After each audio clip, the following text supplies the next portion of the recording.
Saludos apreciados estudiantes, les habla su profesor de biología Alejandro Gamboa y en esta segunda nueva temática hablaremos de la teoría cromosómica de la herencia. Espero les guste la presentación. Saludos a todos.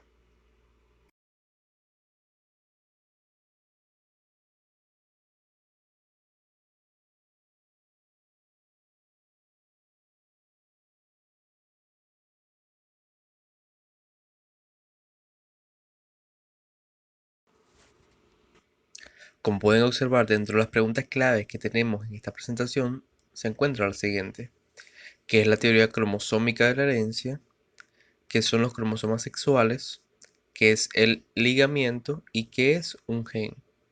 Esta y otras preguntas serán respondidas a lo largo de la presentación.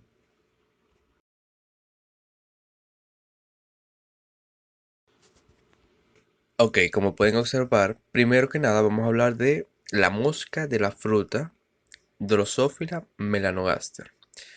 Fue Thomas Morgan quien en el año 1900 comenzó un estudio de genética en la Universidad de Columbia y eligió como material experimental a justamente la mosca de la fruta Drosophila melanogaster.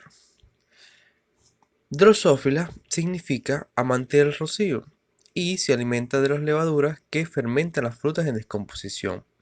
Además, es un material fácil de cultivar y mantener. Además, o inclusive producen una generación cada 2 semanas. Drosófila, en el caso de esta especie, cada hembra pone cientos de huevos al mismo tiempo y tiene una población que puede mantener en una botella de un cuarto de litro. Es decir, esta mosca de la fruta tiene una serie de características como la que se acaban de mencionar que permiten ser un excelente material para experimentos científicos de este tipo que tienen que ver con la herencia genética por fácil de cultivar, tiene, fácil de generar generaciones constantemente, cada 2 semanas, en un periodo de tiempo corto, se reproduce abundantemente, se puede mantener en un sitio pequeño, como en una pequeña botella. Entonces, es un excelente material. Por todo esto fue que Thomas Morgan la utilizó. Y gracias a ella se pusieron a hacer los descubrimientos referentes a la teoría cromosómica de la herencia. Como pueden observar aquí, vamos a hablar de la teoría cromosómica de la herencia. Se dice que los estudios de Sutton en el año 1902 y 1903 sentaron las bases de esta teoría cromosómica. Sutton decía que los genes son unidades localizadas en los cromosomas y que él en este caso, él estudió el estudio de la mosca de la fruta de Morgan proporcionó nuevos y valiosos datos a esta teoría. Es decir, Morgan, con sus estudios con la mosca de la fruta, aportó ciertos datos valiosos a esta teoría, además de los que ya había aportado Sutton. Morgan cruzó ejemplares silvestres que poseen ojos rojos con ejemplares mutantes que poseen ojos blancos. Al cruzar hembras de ojos rojos con machos de ojos blancos, obtuvo una primera generación filial de moscas de ojos rojos, siendo entonces el color rojo dominante y el blanco el recesivo. Es decir, se cruzaron, como ya les dije, hembras de ojos rojos y machos de ojos blancos, pero toda la generación filial primera fue moscas de ojos rojos, por lo tanto el color rojo es el dominante y el blanco el recesivo. Es decir, que dio un resultado muy parecido a los experimentos desarrollados por Mendel.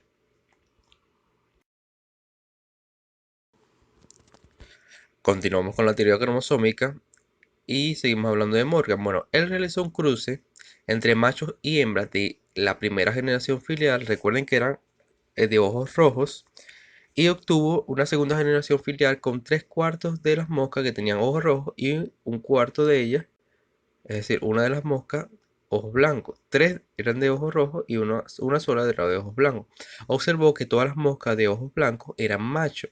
Este carácter estaba asociado al sexo y lo consideró como carácter ligado al sexo. Drosophila posee 3 pares de cromosomas iguales en macho y hembra y un par diferente. Hay un enunciado que se estableció desde ese entonces que dice que cada cromosoma contiene varios genes que se disponen linealmente a lo largo del cromosoma, ocupando un sitio denominado locus. Esto hace referencia a los cromosomas y los genes, donde ya ha quedado claro que un cromosoma va a contener una serie cantidad de genes. A lo largo de todo el cromosoma se disponen genes y ocupan unos sitios, y este sitio que ocupa el gen es denominado locus.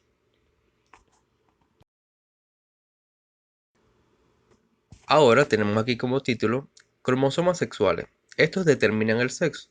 Se dice que en el caso de Drosophila, esta posee 4 pares de cromosomas, 3 de ellos idénticos en ambos sexos, y el cuarto es diferente y determina el sexo de la mosca. Los cromosomas sexuales de la hembra son iguales. En este caso se dice también que el cromosoma X, la hembra tiene 2 cromosomas sexuales, XX. Los machos poseen cromosomas sexuales diferentes, XY. El resto de cromosomas o autosomas no intervienen en el sexo.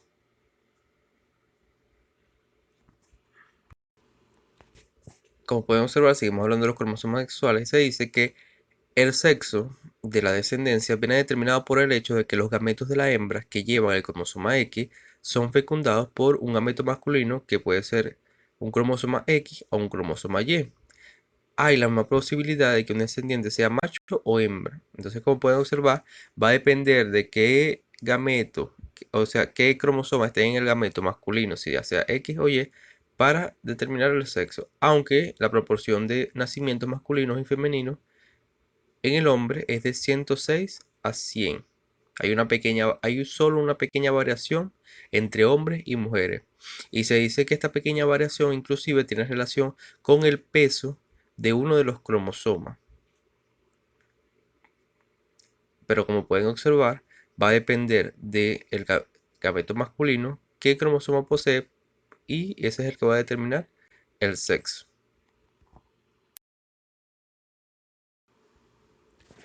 Ahora tenemos aquí un nuevo concepto que es conocido como ligamiento. Bueno, Mendel demostró que ciertos pares de alelos se segregan independientemente, pero los genes solo se segregan independientemente si se encuentran en cromosomas diferentes. Se dice que hay grupos de ligamiento si 2 genes se encuentran en el mismo cromosoma, se transmitirán a la misma célula sexual en la meiosis, y estos genes que se encuentran en un cromosoma están en grupos de ligamiento. Los genes que se encuentran en un cromosoma están en grupos de ligamiento. Llegamos a la parte más importante, que es la definición de gen. ¿Qué es un gen?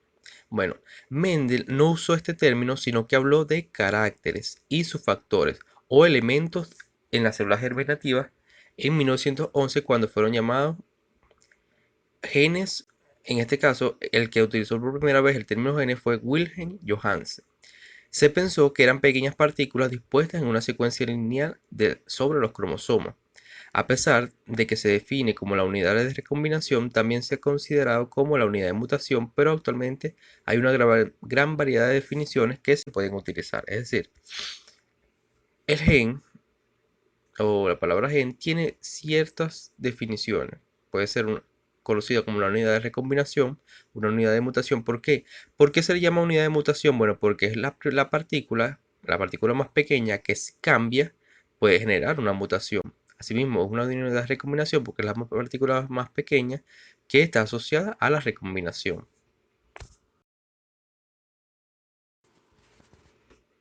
Ahora, ¿qué es un gen? Bueno, un gen es una entidad física y su función es la transmisión de caracteres hereditarios.